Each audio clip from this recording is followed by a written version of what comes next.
Hi అండి, అందరికీ నమస్కారం. Welcome to my channel. ఈ వీడియోలో ఉద్యోగ పెన్షనర్లకు మరో ముఖ్య ప్రకటన అండి.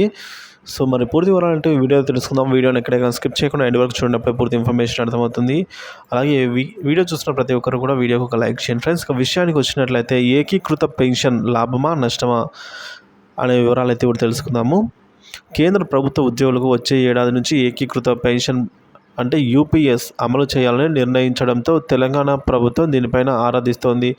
ఈ పథకం వల్ల ఉద్యోగులకు లాభమా నష్టమా అనే చర్చ సాగుతోంది. ప్రతి ఉద్యోగి రిటైర్ అయ్యే చివరి ఏడాది నెల మూల వేతనంలో అంటే లాస్ట్ డ్రాన్ బేసిక్ పే అంటాము, ఖచ్చితంగా అందులో 50% పెన్షన్ వచ్చేలాగైతే యూపీఎస్ను రూపొందించామని కేంద్రం ఇటీవలే ప్రకటించింది. రాష్ట్రంలో కూడా దీన్ని అమలు చేస్తే దాదాపుగా 70 లక్షల మందికి పైగా అయితే ప్రభుత్వ ఉద్యోగులకు వర్తిస్తుందన్నమాట ఈ పథకము. కాబట్టి వారంతా 2004 తర్వాత ప్రభుత్వ ఉద్యోగాల్లో చేరినందున ప్రస్తుతం జాతీయ పెన్షన్ పథకమైన ఎన్పిఎస్లో ఉన్నారు. ఎన్పిఎస్లో చాలా తక్కువ మొత్తం పెన్షన్ వస్తుందని తమకు కూడా 2024కు ముందు ఉద్యోగులకు అమలవుతున్నటువంటి పాత పెన్షన్ విధానం ఏదైతే ఉందో సో దాన్ని వర్తింప చేయాలి అని చెప్పేసి కోరడం జరిగిందండి. సో మరి ఈ నేపథ్యంలో కేంద్ర మంత్రివర్గం తాజాగా యూపీఎస్ అమలుకు అయితే ఆమోదం తెలపడంతో రాష్ట్ర ప్రభుత్వం కూడా దీనిపైన అయితే దృష్టి సారించడం అయితే జరుగుతోంది. కాబట్టి యూపీఎస్ను అమల్లోకి తెస్తే రాష్ట్ర ప్రభుత్వాలపై ప్రతి ఏటా 1000 కోట్ల వరకు అదనంగా అయితే భారం పడుతుందని ప్రాథమిక అంచనా.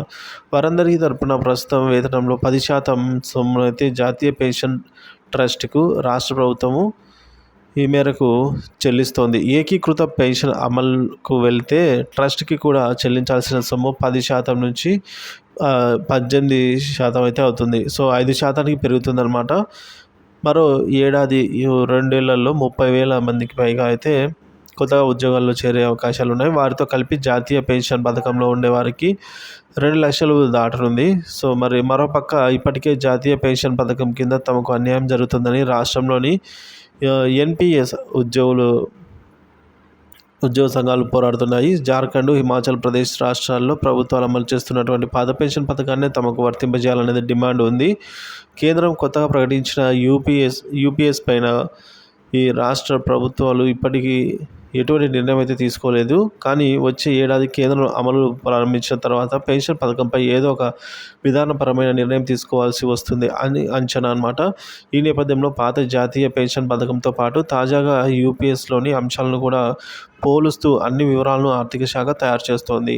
పాత పెన్షన్ పథకాన్ని తిరిగి అమలు చేయడం అసాధ్యము అని అధికార వర్గాలు అయితే తెలియజేస్తున్నాయి. కానీ ఉద్యోగ పెన్షనర్స్ మాత్రం మాకు ఓపీఎస్ఏ కావాలి అని చెప్పేసి కోరుతూ ఉన్నారు. ఎందుకంటే ఉద్యోగుల భద్రత కోసం. ఇక ఈ ఏకీకృత పెన్షన్ పథకం వల్ల ఉద్యోగులకు సామాజిక భద్రత అయితే ఉండదు అని పలువురు ఉద్యోగులు భావిస్తున్నారు.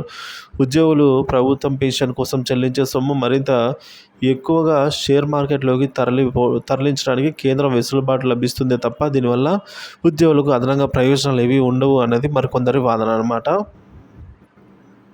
అలాగే పాత పెన్షన్ అమలు కోసం గట్టిగా పోరాడదాం. ఇప్పటికే Haryana, Maharashtra vote for OPS అనే ఉద్యమం సాగుతుంది.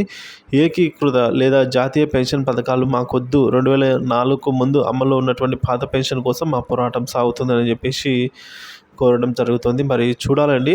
సో ప్రభుత్వాలు అయితే పాత ఓపీఎస్ను తేలేకపోతూ ఉన్నాయి. సో జీపీఎస్ అని, యూపీఎస్ అని కొత్త పథకాలు అయితే తెస్తున్నాయి. కానీ ఓపీఎస్ని మళ్ళీ పునరుద్ధరించాలంటే అదనంగా మరొక 1000 కోట్ల రూపాయల వరకు పడటంతో ప్రభుత్వాలు వెనకడుగిస్తున్నాయి. కానీ ఓపీఎస్లో ఉన్నటువంటి బెనిఫిట్స్ మరి ఏ స్కీమ్లో అయితే ఉండవు అనేది అందరికీ తెలిసిన విషయమే.